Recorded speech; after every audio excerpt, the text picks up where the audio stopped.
नमस्कार, माझं नाव संतोष सूर्यकांत भेटे, राहणार वडवळ नागनाथ, तालुका चाकूर, जिल्हा लातूर.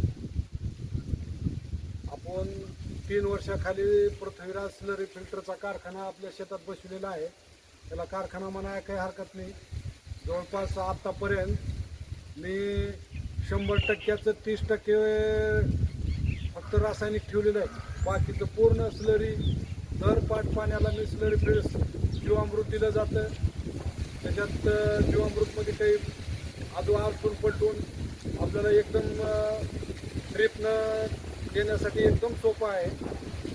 मी आतापर्यंत टरबुजाचे बक्कळदा प्लॉट करून बघितलं, पण लास्टच्या 40 ते 50 दिवसामध्ये वेटिंग आल्याशिवाय राहिलं नाही. आणि आता माझ्या एक प्लॉट आता 50 दिवसात हार्वेस्टिंग आला आणि एकही येल बसलेला नाही.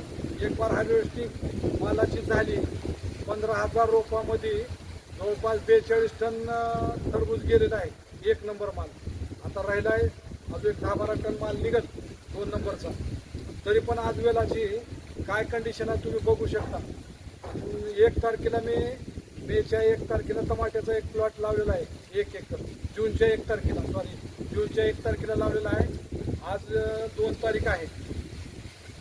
तर त्या बी टमाट्याचे तुम्ही बघू शकता, त्याचे फुटवे हर पाण्यागणीच मी जीवामृत दिलं जातं. त्याला थोडी मेहनत घ्यावं लागते, पण त्याचे फळ बक्कळ आहे. आणि पृथ्वीराज म्हणजे हा स्लरी फिल्टरचा कारखाना आपल्या शेतामध्ये खताचा कारखानाच आहे. एवढं बोलून मी सगळ्याला अशी विनंती करतो की सगळ्यांनी हे असं कारखाना बसविलं पाहिजे शेतामध्ये. खतावरला आपल्या रासायनिक खताचा उपयोग करून जैविकमध्ये वळलं पाहिजे. नमस्कार.